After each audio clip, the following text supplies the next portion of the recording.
Joe Rogan, the most influential podcaster on planet Earth, just made a pretty surprising argument for Jesus, and it's gone viral. Take a look. Yes. And it's funny because people would be incredulous about the resurrection of Jesus Christ, but yet they're convinced that the entire universe was smaller than the head of a pin, and for no reason than anybody's adequately explained to me. That makes sense. Yeah. No. Instantaneously became everything. Yeah. Okay. I can't buy that. I'm sticking with Jesus on that one. Yeah. Like, Jesus makes more sense. Billy, what do you think about that comment?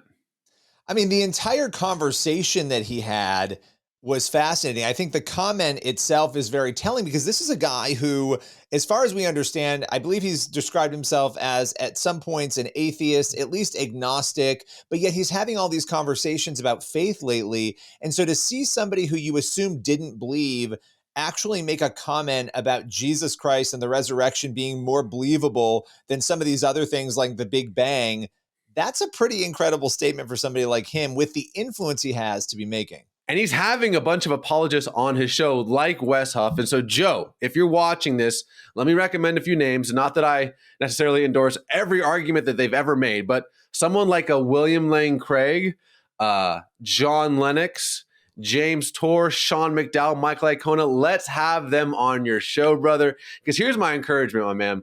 I'm a natural skeptic. And my path to having my doubts answered was more of the archaeology side of it, which I will get to in a second. But if your holdup is science, man, there's a lot of good stuff in there. This is a big book. This is not an endorsement, but just to have it. This book, Evidence That Demands a Verdict by Josh and Sean McDowell. If you're watching this and you're not even a believer by any means, this is a good place to start. It's kind of long. But it's some good stuff in there. And so my encouragement to my friend here who's watching is that I know, let me say it this way.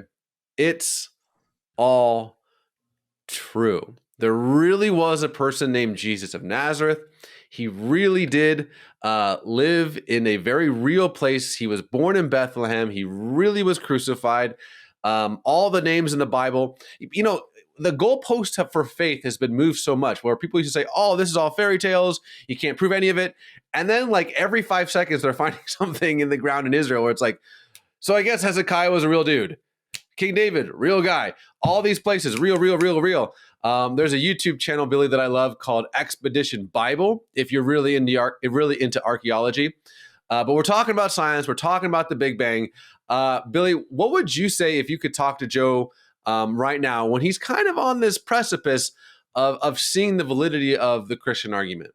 Yeah, I would say keep digging. I mean, the fact that here's the interesting thing. Very few people go back. I mean, there are lots of debates about the Big Bang, but the fact he was going back to the moment, of the creation in which we are living was actually very interesting. And I would tell him to keep moving forward and look at the different pieces, but he already seems to be doing that. I mean, the fact that he's juxtaposing the Big Bang against the resurrection, this idea that we came from nothing. One of the things, just to mention this, because I think it's important, when you're talking to atheists and agnostics, they will often say, oh, okay, great. Well, where did God come from then, right? It's sort of this, like, they think it's a checkmate argument, but the reality is, obviously, we have human minds and they're limited in how we think. And Rogan even said this. He said, we're born and we die. Maybe we're placing biological limitations on our understanding of the universe because we assume everything is created and dies.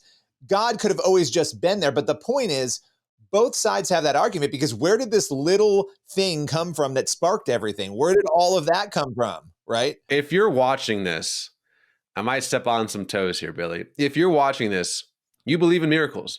What do I mean by that? You either believe in the virgin birth of Jesus or the virgin birth of the entire universe or another religion. But my point being is this. The idea that everything came from nothing doesn't make logical sense. And so people will say, well, what about, dark energy or gravity? Dark energy and gravity, that's not nothing.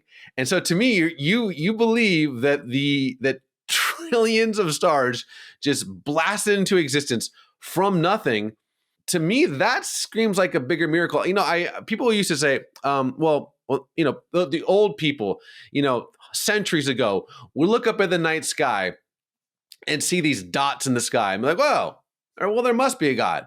But now that we have all this crazy technology and we can realize that there's billions of galaxies, trillions of stars, an unfathomable universe where we can't even begin to describe it, I don't know which one is a harder miracle to believe. So to me, I actually think the burden is on us now that we can see into the universe.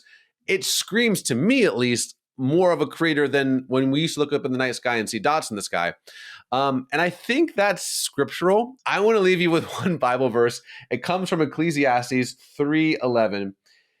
And I think if you're watching this and you're struggling with your faith, I get it. I've been there.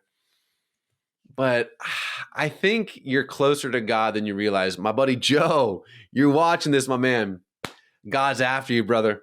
And Ecclesiastes 3:11 says, among other things, but he says, he has also set eternity in the human heart. Man, whenever I try to run away or think myself out of belief, there's something in my heart that screams of eternity, because I think God put it in there. So Billy, I'll give you the last word on this pretty amazing statement by Joe Rogan. Yeah, it's the God-shaped hole that we hear a lot about, that we all have, and we're all trying to figure out how to fill that. And I think when you look at the universe, not only can something come from nothing, we know that that's not possible, but for it to be orderly, right? This idea that it would happen, the Big Bang, and then everything would be orderly and it would expand and we would be floating around on this planet as human beings with animals and trees and everything working in perfection. It's nonsensical, but I would just leave you with this. I would leave people with the idea that when an atheist or an agnostic says, well, where did God come from? The answer is, well, where did the materials to create the Big Bang come from? Both sides have the same problem. I think one side makes much more sense, the order and the intent that God created everything with. That is the side that actually has the facts on it, as you were stating, Raj. So we can leave it there today.